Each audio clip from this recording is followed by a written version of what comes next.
manga versus anime. Since the anime series was only a month behind the production of the manga, there were a lot of similarities between the two. In fact, several times during this arc, I recognized exact scenes that were transferred from the pages of the manga. Once again, though, the anime took on a much more lighthearted tone with the story compared to the manga. The main plot remained largely the same. Chibiusa comes from the future seeking help to rescue her mother from the Black Moon Clan. Once most of the Black Moon Clan are dispatched, the group travels to the future and meets King Endymion's projection. Chibiusa is captured by Wise Man and brainwashed, turning into Black Lady. Eventually, she is restored, and Wise Man's true form, Death Phantom, is taken out by Sailor Moon. With him destroyed, Neo Queen Serenity is restored, and she manages to revitalize the world using the Silver Crystal. Chibiusa gives a heartfelt goodbye to the past versions of everyone and returns to her own time. Despite this, there were quite a number of changes in the adaptation. For example, it doesn't take Chibiusa very long to discover Usagi as Sailor Moon, whereas in the show it takes 12 episodes before she manages to figure it out. I mean, this makes sense. If Chibiusa knew someone named Usagi Tsukino has the Silver Crystal, it should be rather obvious that she would be Sailor Moon. One thing that always confused me as a kid was how Chibiusa could be Usagi's future child if she was from the 30th century. Endymion's vagueness about the calamity that will put the Earth to sleep for a millennia never made much sense to me, and as a kid I had honestly forgotten about it. However, in the manga, no such calamity took place. Usagi and Mamoru get married, and due to Usagi's heritage as Serenity, she stops aging at age 22. Usagi and Mamoru then become the rulers of Earth, renaming Tokyo as Crystal Tokyo and bringing about another silver millennium, granting long life to Mamoru, the other guardians, and eventually the majority of Earth's citizens. She gives birth to Chibiusa, who stops aging at her current state. Endymion says that the reason she hasn't grown up yet is because she doesn't have any power of her own, preventing her from becoming an adult. While she looks around 7 or 8, Chibiusa is actually 900 years old. While manga Chibiusa has no power, anime Chibiusa has too much power. When she is scared, her crescent moon mark appears and she unleashes a large beam of energy. Chibiusa's insecurity and loneliness stem from her lack of power in the manga. It makes a point to show that her crescent moon mark hasn't ever appeared, and that people comment that she doesn't look like the queen. This is what causes her to try to take the silver crystal, though in the manga it doesn't get absorbed into her body. I did always find it a little weird that Chibiusa didn't resemble either of her parents in terms of eye or hair color. Wait, how does that work? So, how does a blonde-haired, blue-eyed woman and a black-haired, blue-eyed man give birth to a pink-haired, red-eyed child?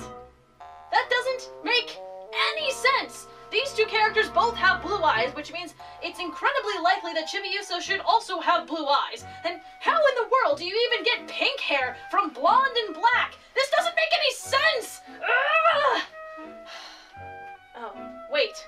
I'm forgetting the most important rule of all. Anime is bullshit. Once again, the anime gave more development to the villains, for the most part. Each of the Scepter sisters is killed right after her appearance in the manga. The only quirks they have is that each has a dominion over some kind of weird hobby. Koan is a fortune teller, Berthier can douse with water, Pets uses UFOs, and Calaveras can channel spirits. Each one appears to capture the Guardian, who controls a similar element to them. Koan uses fire to capture Mars, Berthier uses water to capture Mercury, and Pets uses wind and thunder to capture Jupiter. Although they are taken out, Mars, Mercury, and Jupiter are captured by the Black Moon Clan and taken to Nemesis. Venus manages to avoid capture, however. Esmeralda and Saphir get fleshed out a bit more in the anime. Saphir is much more sympathetic in the anime, while Esmeralda becomes far more irritating. Now, despite the anime adding more personality to these characters, there were a number that had alterations or even cuts to their story. For one, Rubeus had just sort of a generic bad guy personality in the anime. He's willing to sacrifice any pawn to get the job done, but that's really his only quirk. In the manga, we see that he is loyal to Demand, so much so that he, along with Saphir, are suspicious of Wise Man's influence over Demand. It's difficult to say if he truly cares for the Scepter sisters, though he does show some affection towards Calaveras. The anime just kinda makes Rubeus Jedi version 2.0. The Black Moon Clan are also all much more bitchy and mean-spirited towards one another in the anime. In the manga, it's clear that they have a sense of familial loyalty and aren't all ready to kill each other. The character whose personality suffered the most change was Sailor Pluto. She barely gets to do anything in the anime. We know two things about her. 1, she is the guardian of the door in time and never leaves this post, and 2, she cares about Chibiusa, though we don't know how they met. Pluto is much more fleshed out in the manga. Chibiusa was often lonely as a child, and after wandering the Crystal Palace, found the space-time door and met Pluto. Pluto was kind to her and kept her company, and made Luna pee for her. Pluto seems to harbor some feelings for King Endymion. After Chibiusa becomes Black Lady, Pluto breaks a taboo to save everyone. Demand tries to bring the silver crystal of the past and future together to break the world, basically. But Pluto stops time long enough for Usagi to grab the crystals. Breaking this taboo causes Pluto to die, and it is her death that causes Black Lady to revert to Chibiusa. Not only does this give Pluto a tragic arc, but it makes Chibiusa have more agency in saving herself. It's due to her power that she manages to break the brainwashing, not Sailor Moon's convenient protagonist power. The anime never tells us why Pluto is important to Chibiusa, and thus her only role for this season is to be the one who provides exposition regarding the future and allow them to travel through time. The overall tone in the manga was much more serious. There were a number of mature topics that were either cut or toned down considerably. Chibiusa's love for Mamoru is much more explicit in the manga, and Usagi even gets jealous of her when Mamoru spends more time with Chibiusa than herself. As Black Lady, Chibiusa acts out on that love, brainwashing Mamoru, oh, hey look, another brainwashed Mamoru, surprise surprise, and kissing him, ew! Since she's been tainted with power from the malefic black crystal, you can assume it's taking those feelings she had and negatively reinforcing them. Thankfully, after this arc, her love for Mamoru isn't really addressed again. Mamoru being brainwashed again is not really much of a surprise. He is meant to be the one who needs to be saved, since it's supposed to be a reverse on the damsel in distress trope. Mamoru and Usagi's relationship is much more serious in the manga arc. It's hinted at one point that they sleep together and overall have a much more mature tone to their conversations.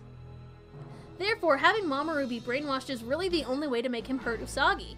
The manga didn't need to add in a subplot to prove these two loved one another. While Mamoru does need to be saved, they don't make him entirely incompetent in the manga. In this arc, we finally get a name for Mamoru's power, psychometry. It lets him sense things about objects or people he touches. The manga allows him a variety of powers with it, including using it to heal, attack enemies, have visions and predictions, and even communicate with the spirits of the Shitenno for advice. It's cool to be able to see Mamoru having a variety of powers, and overall he feels much more like a part of the team than his anime counterpart. Wise Man's villainous nature is also explained in more detail in the manga. He was originally a human being who could wield dark power and tried to incite rebellion against Neo Queen Serenity. After defeating him, she banished him to Nemesis since she didn't want to kill a human being. He ended up merging with the planet itself and later on created the Black Moon Clan to lead another rebellion against Serenity. This is something that, had it been part of the anime, might have made Death Phantom a bit more compelling of a villain overall, since part of his gaining power was a result of Serenity merely banishing him rather than destroying him. There were several characters who were completely left out of the anime. Asanuma, Mamoru's underclassman, recognizes that Mamoru and the girls are unique and have powers. Asanuma also develops a crush on Mako, and it's really sweet. Rei also has a friend at her all-girls school, Kotono, who also seems to like Rei. Asanuma and Kotono, along with Naru, recognize that there is something different about Mamoru and the girls, something that closes them off from other people. I thought this was a really cool thing to add in, showing someone from the outside looking in. These characters are eventually pushed out of the main story, and make cameos in some side stories later on. People finding out about the girls' identities is made much less of a big deal in the manga. Naru is aware of Usagi's other life, and Asanuma figures it out after he sees Mamoru healing himself. The funniest instance of this, though, is when we suddenly see Motoki being told about the command center below the arcade. I was wondering how they were going to manage to sneak in there if he was around. There were some elements from the manga that weren't incorporated into Sailor Moon R, but made appearances in later seasons. So, just as a quick warning, this will spoil some aspects of the 3rd and 4th seasons of the anime. When Chibiusa is reverted back from Black Lady, she transforms into a guardian, Sailor Chibi Moon, and it does make a point to show that she has physically grown a little. Her body has grown to match the emotional growth, and after a brief return to the future, Chibiusa returns to the past to train as a guardian with Usagi. None of this happens in R. Chibiusa does return in the 3rd season, but not until halfway through, sporting her new transformation. We also see another future baby with Diana, the child of Artemis and Luna, who is Chibiusa's companion. She is good friends with Pluto as well, and offers to stand at the door of time and space to allow Pluto to go save Chibiusa. She won't make an appearance in the anime until season 4. One last odd change was the origin of Sailor Moon's Scepter for this season. The anime shows that Queen Serenity grants this new scepter to Usagi after she's finally decided to stop shirking her responsibilities as a Sailor Guardian. However, in the manga, the rod is born when Usagi and Mamoru come together to fight the enemy. It's mentioned several times that the Moon Rod, as it's known in the manga, was born from their love.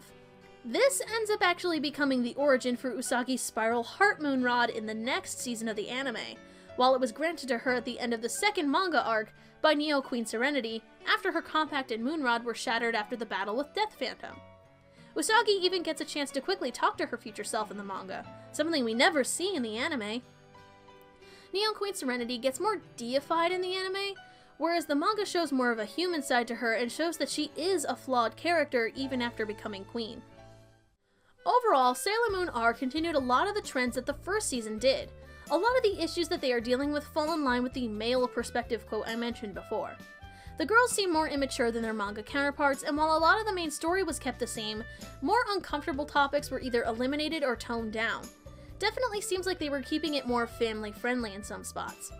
Since this was the first season to be made while the manga was still in development, this did cause a lot of the pacing issues that I mentioned.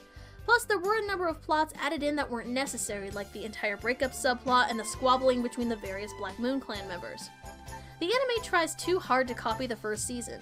A lot of the tropes were repeated even after the filler arc, and so as a result, this season doesn't stand out on its own in comparison to the rest of the seasons coming up. While some of these common occurrences were in the manga, like the bad guy names being gem-based or the boring main bad guy wanting to take over the world, most of the similarities to the first season were anime add-ins. I wish the anime had been more confident in keeping with the mature tone the manga had, if nothing else. So, join me next time for Season 3 of the Sailor Moon anime, Sailor Moon S, where we finally start to see a bit of a break from the formula and meet the rest of the Outer Sailor Guardians. See ya!